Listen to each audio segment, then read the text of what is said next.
Hello everyone, welcome to knowledge plus. इस video में हम क्लास 7 एनसीईआरटी ज्योग्राफी को पढ़ने जा रहे हैं। एनसीईआरटी ज्योग्राफी क्लास 7 चैप्टर 5 को पढ़ने जा रहे हैं। चैप्टर 5 इसके पहले 4 चैप्टर हम लोग पढ़ चुके हैं।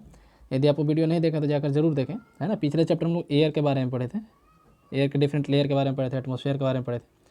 इस चैप्टर में हम लोग वाटर के बारे में पढ़ने जा रहे हैं। तो आइए शुरू करते हैं आज का ये वीडियो। तो हम लोग वाटर का यूज़ किस लिए करते हैं? तो नहाने के लिए करते हैं, पीने के लिए करते हैं, साफ़ सफाई के लिए करते हैं, कपड़ा धोने के लिए करते हैं, और भी कई काम है जहाँ पे हम लोग वाटर का यूज़ करते हैं। ठीक है, तो वाटर कहाँ से आता है? रिवर से आता है, वाटरफॉल से आता है, रेनड्रॉप मतलब वर्षा से आता है। तो यहाँ पे बताया जा रहा है कि वर्षा कैसे होती है ना। वाटर साइकिल एक होता है। वाटर साइकिल क्या होता है वो यहाँ पे बताया जा रहा है। तो सन पहले क्या करता है, जैसे नदी है तो सन यहाँ से हीट करता है वाटर को, ऊपर जाकर के वेपर बनता है, वेपर फिर जाकर के ठंडा होकर क्लाउड बनता है। वही यहाँ पे बताया गया कि the sun heat causes evaporation of water into vapor. When the water vapor cools down, जब वाटर वेपर ठंडा हो जाता है, it condenses and forms clouds, एक ठंडा होकर के क्लाउड बन जाता है। It condenses and form clouds. From there it may fall on the land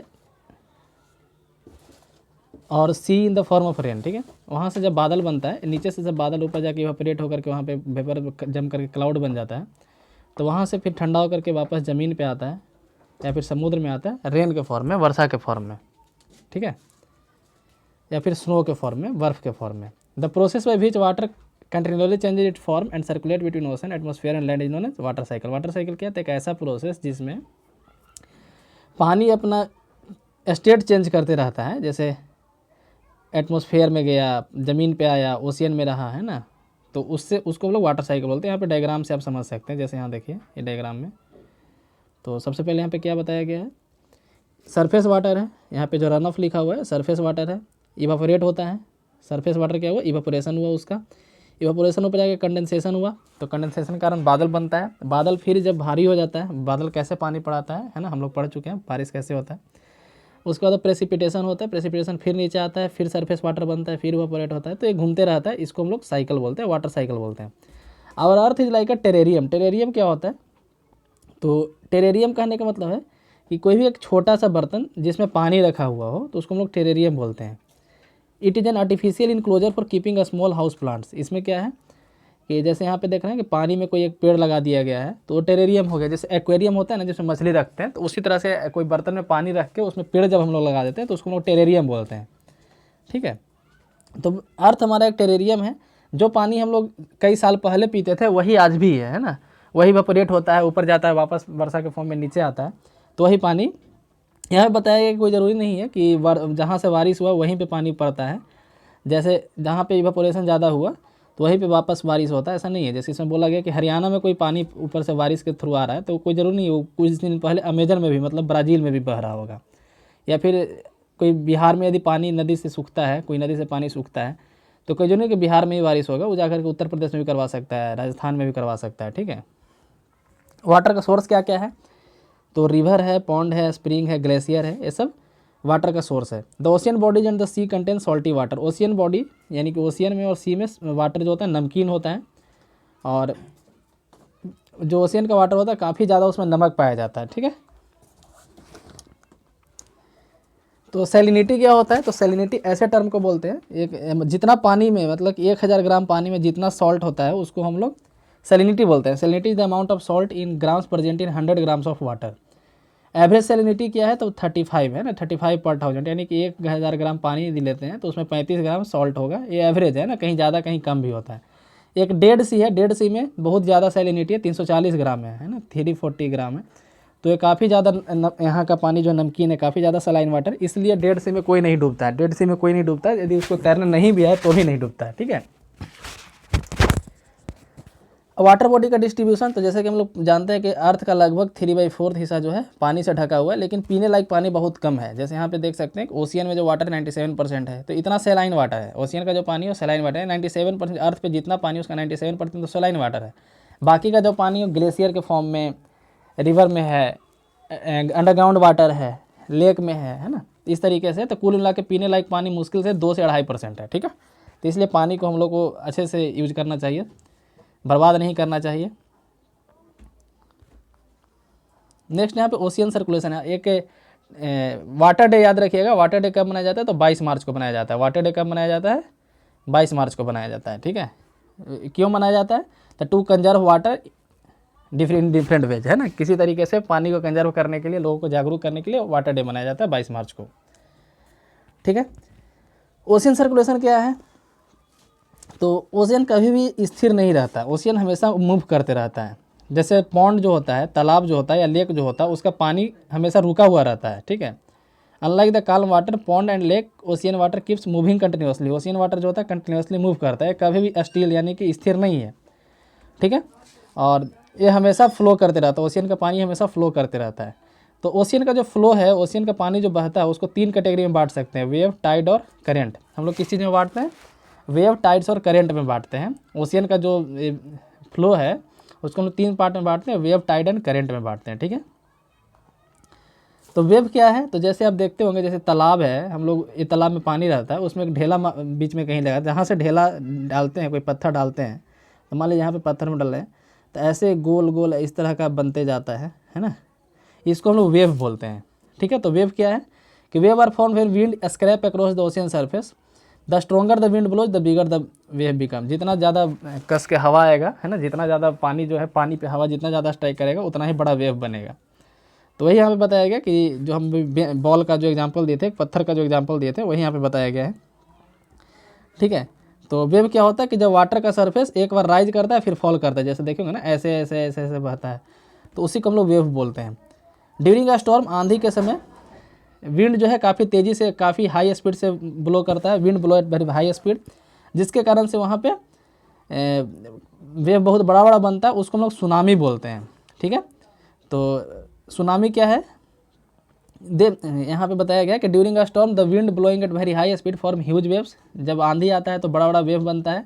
these में cause tremendous destruction and earthquake, volcanic eruption और अंडर वाटर लैंडस्लाइड, ठीक है। अर्थक्वेक यानी भूकंप, वोल्केनिक इरप्शन या फिर अंडर वाटर लैंडस्लाइड, पानी के अंदर जब ये तीनों काम होता है, अर्थक्वेक आता है तो उससे बहुत बड़ा बड़ा वेव बनता है, उसी को हम लोग सुनामी बोलते हैं, ठीक है। सुनामी का हाइट काफ़ी ज़्यादा होता है, जैसे 15 मीटर से है, 15-20 मीटर के लगभग एवरेज में होता है, लेकिन कभी कभी 150 मीटर भी हाइट हो जाता है। यहाँ पे आप देख सकते हैं 150 मीटर भी हाइट होता है। 2004 में एक सुनामी आया था जो काफ़ी ज़्यादा इंडिया में तबाही किया था, खास करके अंडमान निकोबार वाला आइलैंड में, ठीक है। अंडमान निकोबार आइलैंड में काफ़ी ज़्यादा जो है सुनामी यहाँ पे डिस्ट्रक्शन किया था इंडिया में। 2004 में आया था सुनामी हो। सुनामी एक जापानी वर्ड है, टी से लिखा जाता है, TSUNAM है, इस तरीके से लिखा जाता है, ठीक है। तो जैसा कि हम बताएं कि जो सुनामी आया था 2004 में, कि कहाँ पे ज़्यादा हिट किया था, तो अंडमान निकोबार इलाके में। उसके अलावा और कहाँ कहाँ किया था, तो तमिलनाडु, आंध्र प्रदेश, केरला, पुडुचेरी और अंडमान निकोबार, इतना में। इंडिया का जो सबसे साउथेस्ट पॉइंट है, साउदर्न मोस्ट पॉइंट है, उसको बोलते हैं इंदिरा पॉइंट, है ना। इंडिया का जो सबसे दक्षिण वाला पॉइंट है, सबसे साउथ में, उसका नाम है इंदिरा पॉइंट। तो उस सुनामी में इंदिरा पॉइंट कम्प्लीटली डूब गया है, ठीक है। अर्थक्वेक को हम लोग क्या करते हैं, प्रेडिक्ट नहीं करते। अर्थक्वेक को हम लोग प्रेडिक्ट नहीं करते हैं, लेकिन सुनामी को प्रेडिक्ट करना 3-4 घंटा पहले, 3 आवर नोटिस, है ना, यहाँ पर लिखा हुआ है, मतलब कुछ देर पहले सुनामी को हम लोग प्रेडिक्ट कर सकते हैं। प्रेडिक्ट यानी भविष्यवाणी कर सकते हैं, अर्थक्वेक का भविष्यवाणी नहीं किया जाता, ठीक है। नेक्स्ट टॉपिक है पे टाइड। तो टाइड क्या होता है? तो the rhythmic rise and fall of ocean water twice in a day is called tide. मतलब कि एक रिदम में, कहने का मतलब कि एक पर्टिकुलर टाइम के बाद, एक पीरियोडिक मोशन में वाटर का फॉल और राइज एक दिन में 2 बार होता है, उसको हम लोग टाइड बोलते हैं। टाइड 2 तरह का होता है, एक होता है हाई टाइड, एक होता है लो टाइड। तो टाइड होता क्यों है, पहले ये देखिए। तो टाइड सन और मून के ग्रेविटेशनल पुल के कारण होता है। The strong gravitational pull exerted by sun and the moon on the earth surface causes the tide. यानी टाइड का रीजन क्या है? तो सन और मून का ग्रेविटेशनल पुल अर्थ पे वही जो है टाइड का कारण है। Water of the earth closer to the moon get pulled under the influence of moon gravitational force and causes high tide. High tide क्यों होता है? तो मून के नज़दीक में जो वाटर होता है, मून के ग्रेविटेशनल फोर्स के कारण पुल्ड हो जाता है, मतलब खींचा जाता है, वही हाई टाइड, मतलब वहाँ पे जो बनता है उसको हाई टाइड बोलते हैं। तो during the full moon, high tide कब कब बनता है? तो फुल मून के दिन और न्यू मून के दिन, मतलब अमावस्या और पुनिया दोनों दिन बनता है, ठीक है। उस दिन क्या होता है? द सन और मून और अर्थ तीनों एक लाइन में होते हैं, इसलिए वो दिन टाइड जो होता है हाईएस्ट होता है। ऐसे टाइड को, हाई टाइड को हम लोग स्प्रिंग टाइड के नाम से भी जानते हैं। लेकिन जब मून अपने फर्स्ट और लास्ट क्वार्टर में होता है, फर्स्ट एंड लास्ट क्वार्टर में होता है, तो ocean water get drawn diagonally opposite direction और उस समय ग्रेविटेशनल पुल काफ़ी कम हो जाता है, जिसके कारण से लो टाइड होता है, और ऐसे टाइड को हम लोग नीप टाइड बोलते हैं, ऐसे टाइड को नीप टाइड बोलते हैं। तो यानी कि हाई टाइड कब होता है? न्यू मून और फुल मून के दिन, क्योंकि उस दिन तीनों एक लाइन में होते हैं, अर्थ सन और मून तीनों एक लाइन में होते हैं, उसको हम लोग स्प्रिंग टाइड भी बोलते हैं। नीप टाइड क्या होता है? लो टाइड वाले दिन। लो टाइड कब होता है? जब मून अपने फर्स्ट और लास्ट क्वार्टर में होता है, ठीक है। हाई टाइड जो हम लोग को नेविगेशन में हेल्प करता है, नेविगेशन यानी कि उसमें नाव या जहाज चलाने में हेल्प करता है। क्यों? क्योंकि उस समय हार्बर पे मतलब कि समुद्र किनारे पहुंचना बहुत मतलब कि आसान हो जाता है, पानी का लेवल बढ़ा हुआ रहता है, इस कारण से बंदरगाह तक, हार्बर तक पहुंचना आसान हो जाता है, ठीक है। हाई टाइड हम लोग को फिशिंग में भी मदद करता है। हाई टाइड हम लोग को मछली पालन में भी मदद करता है, फिशिंग में जो मछुआरे होते हैं उनको मछली पकड़ने में मदद करता है, क्योंकि उस दिन बहुत सारे मछली मतलब कि शोर के किनारे किनारे पे आ जाते हैं, शोर के पास आ जाते हैं, किनारे के पास आ जाते हैं। नेक्स्ट अब है कि ओशियन करेंट। ओशियन करेंट क्या है? तो ocean current are stream of water flowing constantly on the ocean surface in definite direction. Ocean current का सबसे बड़ा प्रॉपर्टी ये है कि एक डिफिनिट डायरेक्शन में वो लोग फ्लो करते हैं। ओशियन करेंट एक पार्टिकुलर डायरेक्शन में फ्लो करते हैं। और ओशियन करेंट दो तरीके होते हैं, एक वार्म होते हैं और एक ठंडा होते हैं। वार्म और कोल्ड दोनों तरीके के होते हैं। ओशियन करेंट दो तरह के होते हैं, वार्म और कोल्ड होते हैं। एक फिक्स डायरेक्शन में फ्लो करते हैं। जनरली जो वार्म करंट होते हैं वो इक्वेटर से पोल की तरफ जाते हैं, इक्वेटर से पोल की तरफ जाते हैं। और जो लोग मतलब कि ठंडा वाले जो करंट होते हैं वो पोल से इधर आते हैं, पोल से इक्वेटर की तरफ आते हैं, ठीक है। तो या फिर ऐसे बोल सकते हैं कि जो वार्म करंट होते हैं लोअर, जैसे इक्वेटर 0 डिग्री है ना, ऊपर पोल के पास 90 डिग्री होता है, तो लोअर लैटिट्यूड से हायर लैटिट्यूड की तरफ जाते हैं। और जो कोल्ड करंट होते हैं हायर से लोअर की ओर आते हैं, ठीक है। जैसे यहाँ पे एग्जांपल दिया कि लेब्राडोर करंट है, वो कोल्ड करंट है, और गल्फ स्ट्रीम वार्म करंट है। तो जहाँ पे वार्म करंट और कोल्ड करंट मिलते हैं वहाँ पे बहुत अच्छा फिशिंग ग्राउंड बनता है, ठीक है। जब वार्म करंट और कोल्ड करंट एक दूसरे से मिलते हैं तो वहाँ पे एक अच्छा सा फिशिंग ग्राउंड मिलता है, वहाँ पे बहुत ज़्यादा मछली पालन वाला काम होता है, मतलब मछुआरे को वहाँ मछली काफ़ी ज़्यादा मिलता है। आप इस डायग्राम की मदद से देख सकते हैं, जो रेड कलर में दिखाया गया है जो रेड कलर में दिखाया गया है वार्म करंट है, जो ब्लू कलर में है वो कोल्ड करंट है। जैसे यहाँ पे गल्फ स्ट्रीम जो है वार्म करंट है। देखिए इक्वेटर के पास जितना भी है यहाँ पे, इधर जितना भी आप दिख सकता है, यहाँ पे देखिए